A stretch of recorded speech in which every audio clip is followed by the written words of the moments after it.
시기가 시기고하니까 미국의 이제 연준에서 열리는 FOMC 주제를 한번 말씀을 드려보도록 네. 하겠습니다. 예. 미국의 이제 인플레이션이 일시적일 것이냐 아니면 지속적으로 유지될 것인가에 좀 이거에 대한 좀 말씀 부탁드리겠습니다. 네, 일단 결론부터 말씀드리면 채권 시장의 반응이 되게 중요하거든요. 그러니까 그 인플레이션이라는 이슈에 대해서 그 누구보다 민감하게 반응하는 건 채권 시장입니다. 그러니까 채권이라는 것 자체가 원래 물가 상승에 대비해 가지고 내 현금의 구매력을 보존하기 위해서 존재하는 거거든요. 그러니까 물가가 3% 오를 때 채권에 넣어놓으면 3%만큼 금리를 받으니까 물가 상승을 해지할 수 있는 거잖아요.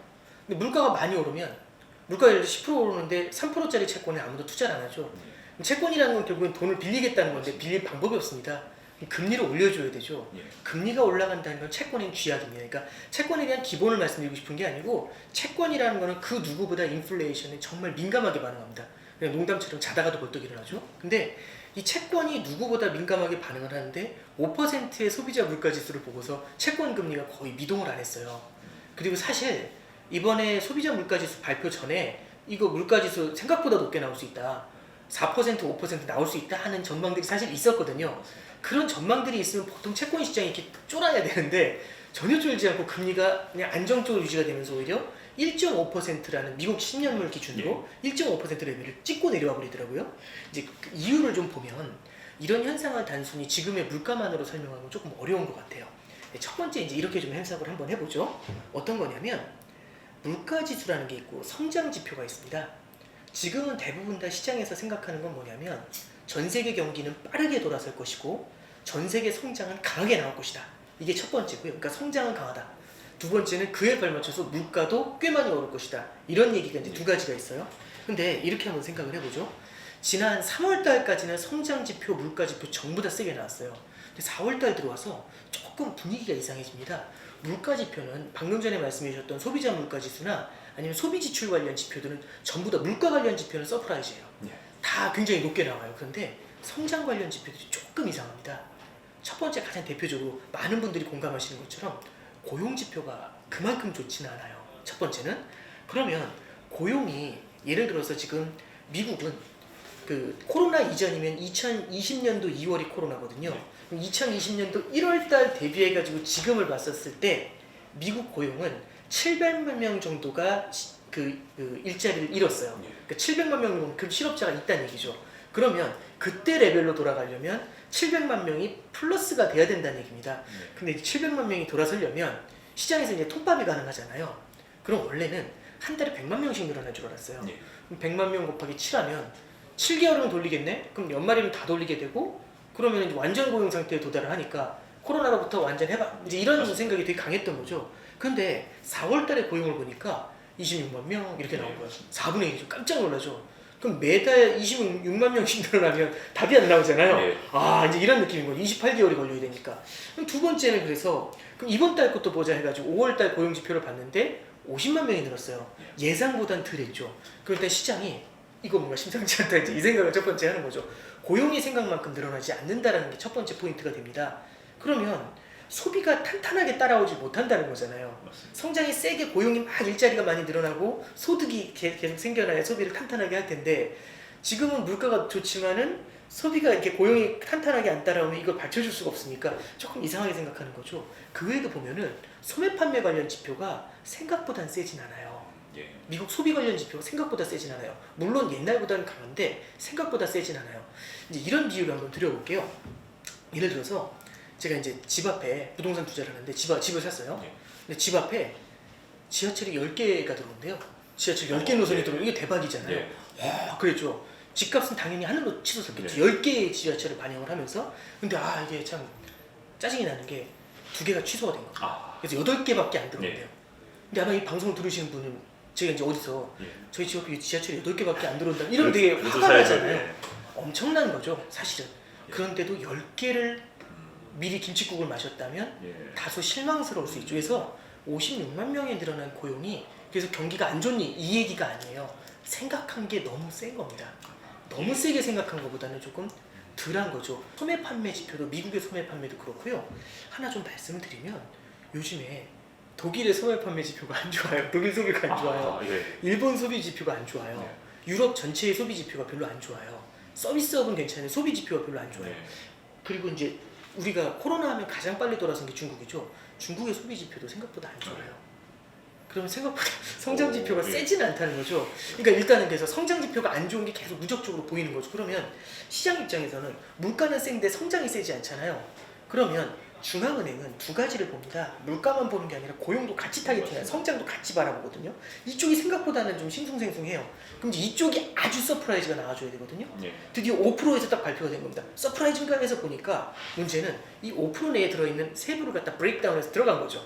들어가 보니까 예를 들어서 숙박이라든지 예. 항공료라든지 중고차 가격 4월 달에 물가 상승으로 작용했던 그놈들만 그대로 세게 작용을 해주고 나머지에서는 물가 상승을 그렇게 크게 보지를 못했다는 거죠. 예. 자 그럼 여기서 그래서 물가가 안 오른다는 건 그게 아니라 오르는데 시장에서 생각하는 것만큼 그렇게 아주 강력한 전반적으로 올라오는 인플레이션이 아니라 경기 재오픈에 따라서 기저효과에 의한 인플레이션의 효과가 좀 크다는 게 보인 겁니다.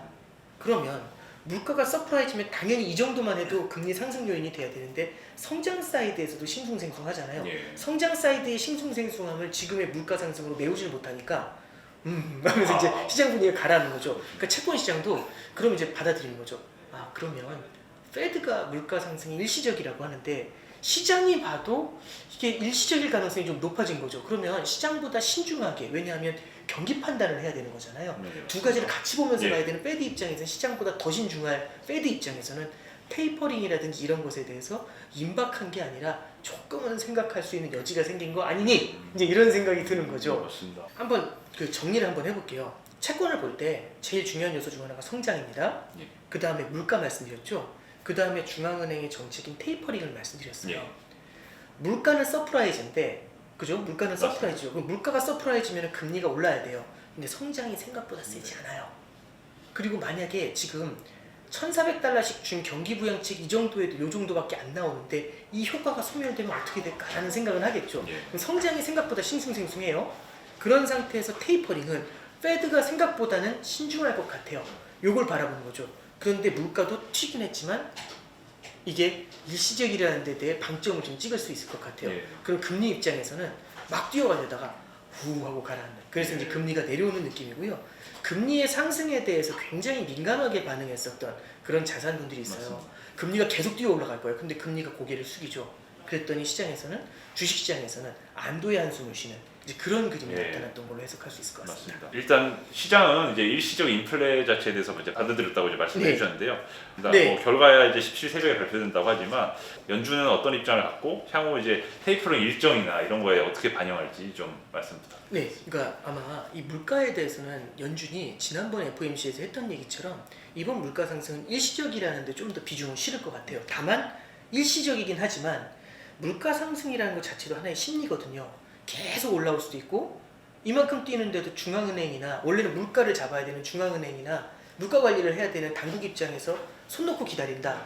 이런 걸 바라보면 물가 상승 심리가 만연해질 수 있습니다. 이러면 이제 걷잡을 수 없는 컨트롤할 수 없는 물가의 상승이 나타날 수 있거든요. 이걸 경계하는 멘트 정도는 해주게 될 것 같아요. 근데 저는 이제 물가보다도 다른 쪽에 조금 초점을 좀 맞추게 될 것 같아요. 어떤 쪽에 좀 초점을 맞추냐면은 첫 번째는 그 테이퍼링 부분 있지 않습니까? 예. 테이퍼링도 이게 테이퍼링이라는 거는 양적 완화를 해주는 걸 줄이는 거지 않습니까? 그러면 이렇게 좀 보시면 될 것 같아요. 양적 완화는 두 가지에서 진행하고 있어요. 월 1200, 한 달에 1200억 달러씩 사주거든요. 800억 달러만큼은 국채를 사주고 있습니다. 400억 달러만큼은 MBS를 사주고 있어요. 근데 MBS는 모기지 관련 채권이거든요. 예. 근데 이 모기지 관련 채권을 사준다 보니까 모기지 채권의 가격이 올라가고 모기지 채권의 금리가 바닥에 붙어버리죠. 그랬더니 주택시장이 부글부글 끓게 돼요. 이게 주가가 올라가는 거하고 부동산 가격이 뛰는 건 조금 느낌이 달라요. 예. 왜냐하면 부동산이라는 거는 사람의 터전이 되는 거잖아요. 맞습니다. 누구나 다 가지고 있어야 되는 부동산 가격의 상승이라는 거는 전반적인 시장 불안을 야기할 수가 있습니다. 그러다 보니까 최근에 FOMC 이제 그 페드 위원들 관련돼서도 이 MBS 매입에 대해서는 고민을 해야 되는 거 아니냐. 그래서 국채 매입을 줄이는 테이퍼링보다는 이거는 뭐 천천히 하더라도 MBS에 대해서는 서둘러야 되는 거 아니냐라는 코멘트를 한 게 있어요.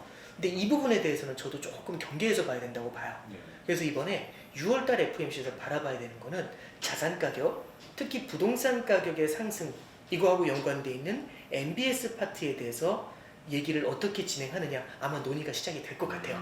테이퍼링 네. 관련 논의가. 그래서 이제 이게 첫 번째 포인트가 될 것 같고, 두 번째는 양적 완화를 통해서 자금을 뿌리게 되잖아요. 그럼 돈이 계속 공급이 되죠. 그럼 시중에 돈이 넘치게 돼요. 시중에 돈이 넘쳐나게 되면 어떤 일이 벌어지냐면 돈을 어디 투자할 데가 없잖아요. 그럼 단기채를 막 사는데도 돈이 계속 펑펑 쏟아져 나오잖아요. 그럼 돈을 어디 보관할 데가 없어요. 그러면 작년에 한번 보신 적 있는데 국제유가가 마이너스가 나는 일이 있죠. 마이너스 는 제발 이거 좀 담아주세요라고. 예. 마이너스가 나는 일이 맞습니다. 있죠. 담을 데가 없으면 그런 일이 벌어질 때가 있거든요. 예. 지금이 그렇습니다. 돈이 너무 넘쳐가지고 담을 데가 없어요. 그럼 어디로 어떻게 담아야 되냐면 마이너스를 내면서까지 담아야 되니까 금리가 미국에 있는 단기 초단기 금리가 마이너스로 싹싹 내려갔다 올라갔다 해요. 근데 미국의 기준금리는 0에서 0.25% 밴드를 유지하고 있습니다. 이게 기준금리예요. 예. 기준금리라는 건 뭐냐면 중앙은행이 딱 정하는 거죠. 시장금리는 이 초단기 금리, 이 기준금리 내에서 유지돼야 돼 라고 얘기하는 거죠. 0에서 0.25 사이를 왔다 갔다 해야 돼. 이 밑으로 내려가거나 이 위로 치고 나가면 안 돼. 이건 우리가 막을 거야. 이렇게 얘기를 해주고 있거든요. 호언장담에서. 그런데 돈이 너무 넘치니까 0% 밑으로 계속 내려갔다 올라갔다는 거예요. 그러면 시장에서 바라볼 때 뭐라고 하냐면, 아니 연준은 약속을 해놓고 지켜주겠다고 약속하고 자기들이 기준금리라고 해놓고 밑으로 내려갔다 올라갔다 이거 왜 놔두는데? 연준이 별로 방법이 없는 거 아니야? 이제 이런 얘기를 할 수가 예. 있는 거죠. 그럼 연준 입장에서는 두 가지 선택을 해야 됩니다. 첫 번째는 자꾸 마이너스로 내려가잖아요. 걔네들을 용인해주고 싶다. 그러면은 기준금리를 내리면 되죠. 마이너스로. 예. 그럼 마이너스 0.25에서 0%로 기준금리를 내리면 되죠. 근데 지금 분위기에서 마이너스 금리 만드는 건 좀 예. 아닌 것 같아요. 테이퍼링 얘기하면서 마이너스 금리 맞습니다. 만들면 좌회전 깜빡이 끼고 우회전한다 이런 얘기 나오는 예. 거잖아요. 그래서 이거는 아닌 것 같고, 그럼 어떻게 하냐면 시중에 나와 있는 자금을 빨아들이는 방법이 좋아요. 예. 그래서 어떻게 하냐면 레포라는 게 있습니다.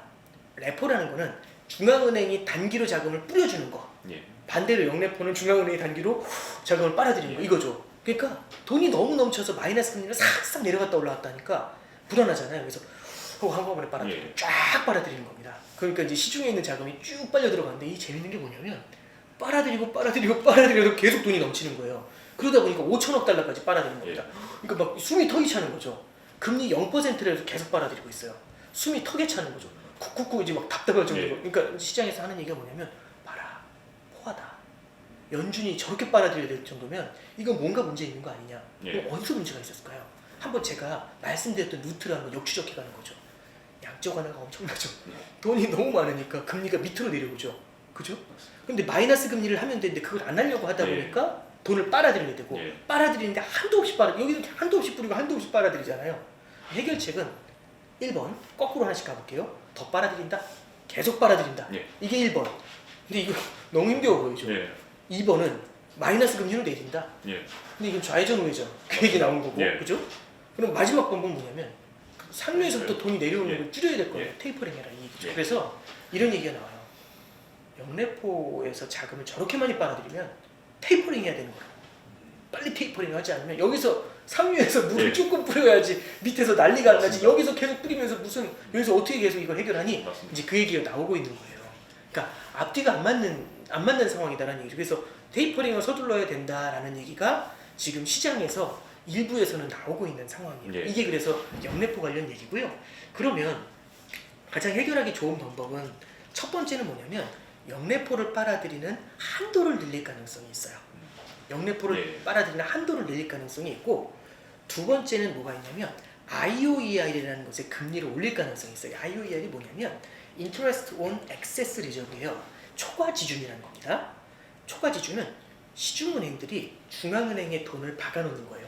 대출을 갖다가 시중에 돈을 막 뿌리는 게 아니라 받은 돈을, 넘치는 돈을 중앙은행 계정에다 이렇게 박아놓는 거예요. 근데 지금 보면은 0.1%만큼 금리를 주고 있거든요. 네. 근데 만약에 이 IOER 금리를 좀 올려주잖아요. 0.15만큼. 그러니까 예를 들어 지금 0.1%인데 0.15% 정도로 금리를 조금만 올려줘도 시중은행들은 요즘은 0.01%가 아주 귀한 상황이거든요. 돈을 더 주네? 이자를 더 주네 하면서 더 많은 돈을 쟁여놓고 있겠죠. 그러면 연준이 돈을 빨아들이는 게 아니라 은행들이 돈을 빨아들일 수가 있잖아요. 그럼 이 문제가 좀 해결되지 않겠어? 라고 해서 IOER 금리를 은행들이 중앙은행에다가 돈을 맡길 때 부여되는 이자 있죠. 그걸 조금 올려주면 해결되지 않겠어? 라는 해결책에 대한 얘기가 나와요. 그래서 다시 빨아들이는 역레포, 리버스 레포의 한도를 늘려주는 거. 지금 5천억 달러인데 더 늘려? 이렇게 하는 거고, 두 번째는 IOER 금리가 0.1인데 0.15 정도로 올려봐. 그러면 은행들이 더 쟁여 놓으려고 할 거 아니야. 이제 이게 두 번째고, 세 번째는 마이너스 금리 내려. 근데 이거는 옵션 중에 없겠죠. 예. 마지막 네 번째는 상류에서부터 테이퍼링가 이 얘기가 나올 거예요. 자, 그러면 정리 한번 해볼게요. 그럼 역레포 한도를 늘리거나 IOER 금리를 올리거나 테이퍼링을 하거나 이 세 가지가 있겠죠. 네. 아마 제 생각에는 그러니까 이거예요. 테이퍼링을 한다는 거는 물론 이 단기적으로 자금 넘치는 문제는 해결할 수 있는데 다른 시장에 혼란을 줄 수 있죠. 그러니까 이게 뭐하고 비슷한 거냐면 닭을 잡는데 소 잡는 칼로 닭을 잡는 느낌인 거죠. 예. 빈대를 잡으려고 초가상간을 태우는 그런 문제가 생길 수가 있는 거예요. 예. 그래서 이거 아니다. 그래서 테이퍼링 같은 경우는 조금 신중할 것 같고요. 조금 뒤에 하게 될 것 같고 논의는 하겠죠.